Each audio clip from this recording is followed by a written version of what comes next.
Hello everyone, and welcome back to another episode of Hermitcraft. We, my friends, are going to be raiding an ocean monument. It's been a while since I last did this, and there's a few things that have been added to the game, like being able to set your spawn in the middle of the day thanks to having a bed and being able to right click on it. So if I get crushed over there, then we can come back and get our items. And yeah, I've already died doing this because I've been out to a few other ocean monuments and I've had no luck getting a sponge room, which is exactly what we're after because I want some sponges. But anyway, we're going to break our way into here, and the first tip, if you've not seen me do this before, is to learn to swim in a circle so you can break the line of sight. There is an alarming amount of guardians here though, so we will be very, very cautious. So we set those blocks up, then we're going to put TNT in the middle, and then we're going to use a redstone block. And now I want to time this just right so that I'm going away as it blows up, then I go back in, and then the next block of choice will be the door. So I can put myself here in a corner. And now I'm kind of safe, although I might drown. So let's remove the air blocks like that. Amazing, right? Cool. Now we can do the Elder Guardian fight.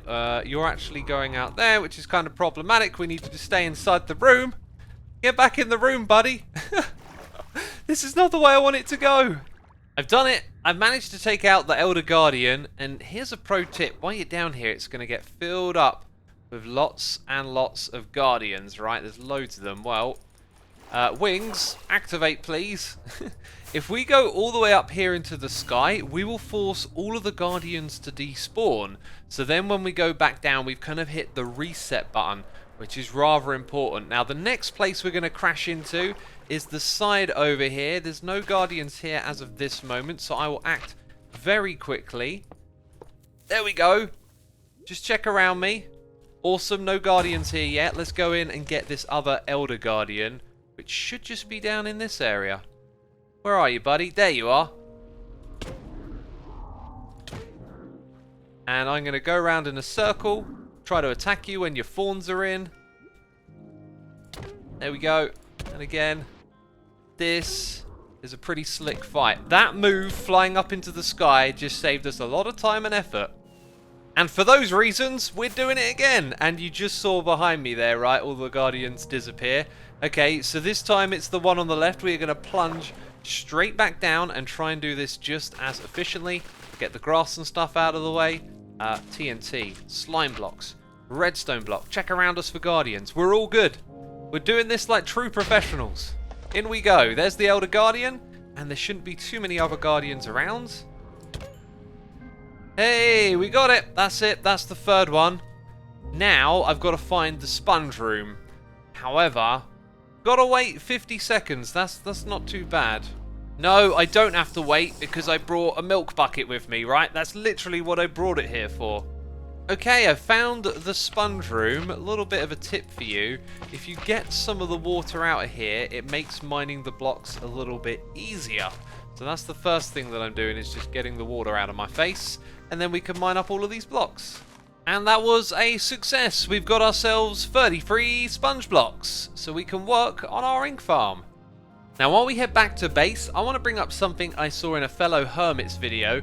Impulse SV brought up this amazing statistic from analytics. So I went onto my channel and did the same, and it turns out that 57.7% of you watching these videos ain't even subscribed.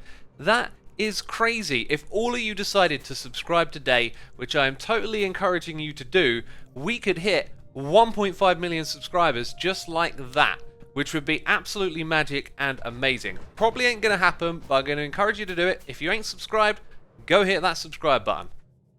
And if you did that, I thank you. And now I'm just gonna crack on with this project, figuring out where the river biome starts and ends, and now, with the help of the sponges, clearing out all of the water as well. That certainly made a difference. We now have a cleared out river, and you're probably looking at the shape of this and thinking it's a little bit wacky. We should do a before and after look at this, because it's quite absurd how the game generates the river shape, yet the biomes don't quite match. And so because of that, we have this crazy shape going on right here. Look, it even goes under where a tree was formed, so underneath the tree is technically river. I am sitting here and thinking that I don't want to record. Not yet. And then I realised, how stupid a reason is this not to want to record? I want to get enough slime blocks to fill in this gap right here. It just doesn't sit right with me. So you've got to imagine that those blocks are there, because they are really there, aren't they? And it would only be right to record with all of the slime blocks in place. Anyway, these blocks actually represent where squid won't be spawning. They represent where we're going to be building the parameters of our farm. So you can see there's a little bit of overlap here with some of the edges, but in the middle of these sections is where the squid will actually spawn. And I've got to go and mine a lot of a particular resource to help us build this. And it looks like actually the rest of this is pretty redundant. So if I'd have figured out a lot more about the design I had in mind beforehand, I probably didn't need to dig out all of this, but it's not a big deal. And neither is recording without having all of these slime blocks in place. Last episode, or maybe it was the one before that, we talked about mining down here for resources, which I clearly have been doing, and now I've actually extended this area with a beacon over in this spot, and as you can probably guess, it is close to our squid farm. And my way for getting up and down to this place is literally like this, just flying up through the tunnel. It's a little precarious, but it works, and as you'll see, let's perch on this tree, I've now dug down to Y41, I believe it is, and that's because squid can spawn between Y62 and 42, just off the top of my head there. So we need to clear out this giant space and then start to gather that material that I was talking about, and it just so happens that there is a deposit of it right here. Yes, and that material is obsidian, because we're going to be farming with nether portals, of all things. And yes, I have some morning voice that I don't seem to be able to shift right now. And obviously I got the beacon in place so that mining the obsidian would be a little bit faster, right? It's time for a change of scenery. In front of us, the beautiful white wintry Wonderland. And we are here for ice. There are also lots of squid spawning. I'm going to take these out as well, because of course we're trying to make a squid farm. And I may or may not have forgotten what it was that I needed all these ink sacs for anyway. But anyway, it's a fun project. And right now I need to be out here gathering some ice. Not just any old type of ice, specifically regular ice.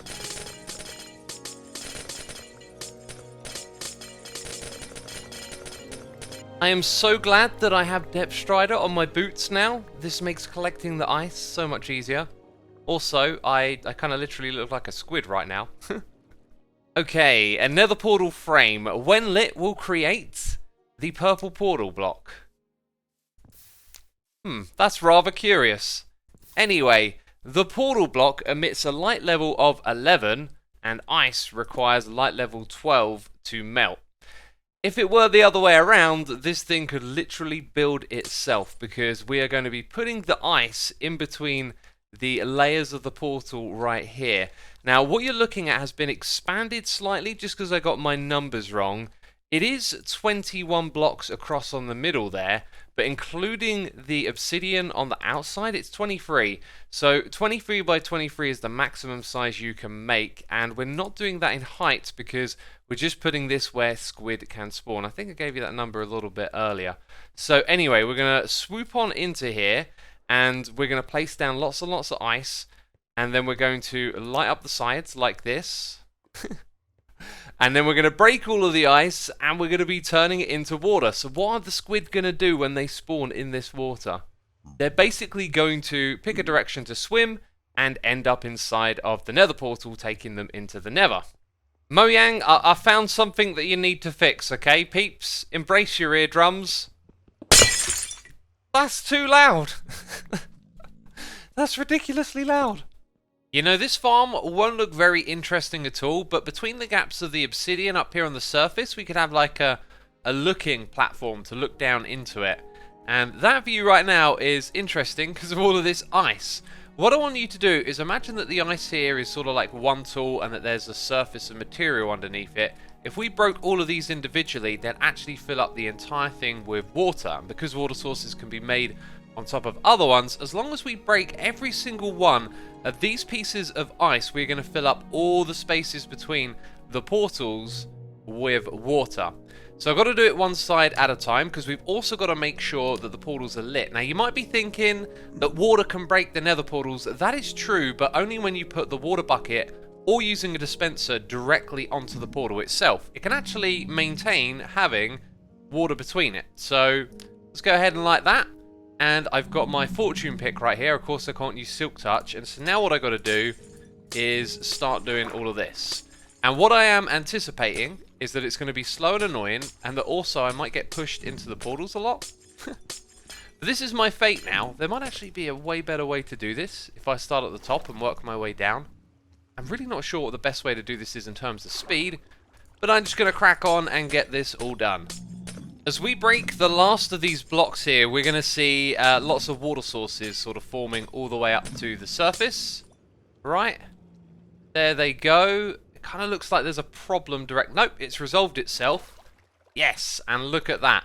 And I didn't go through the nether portal at all. Now, two things have occurred to me. One is, what's going to happen with the zombie pigmen? They don't appear to be drowning. I guess when they wander back into the portal, then they kind of reset their air bubbles. The other thing is, where does this portal actually go to? So it just hooks up with, like, this old one on the nether ceiling. We'll put one in a very specific position for it. And then we're going to put, like, some hopper minecarts underneath it so we can pick up the items when the squid come through. Because once they're in the nether, they're not going to have any water. And then they're going to, well, not suffocate. Or maybe, what is the correct word for what's going to happen to them?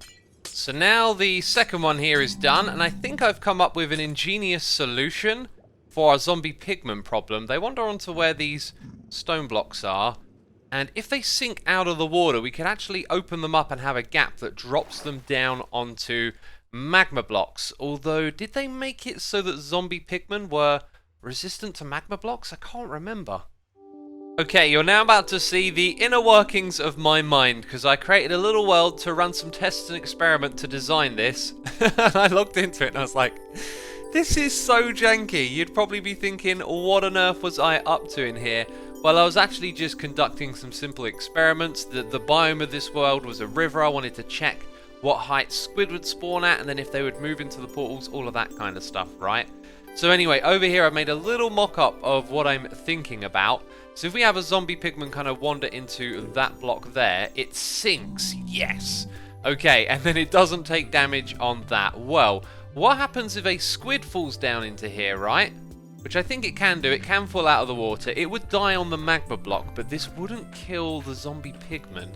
Ideas are racing through my mind now. If we had access to the wither rows, then we could have a bunch of those down here. That would take care of the problem.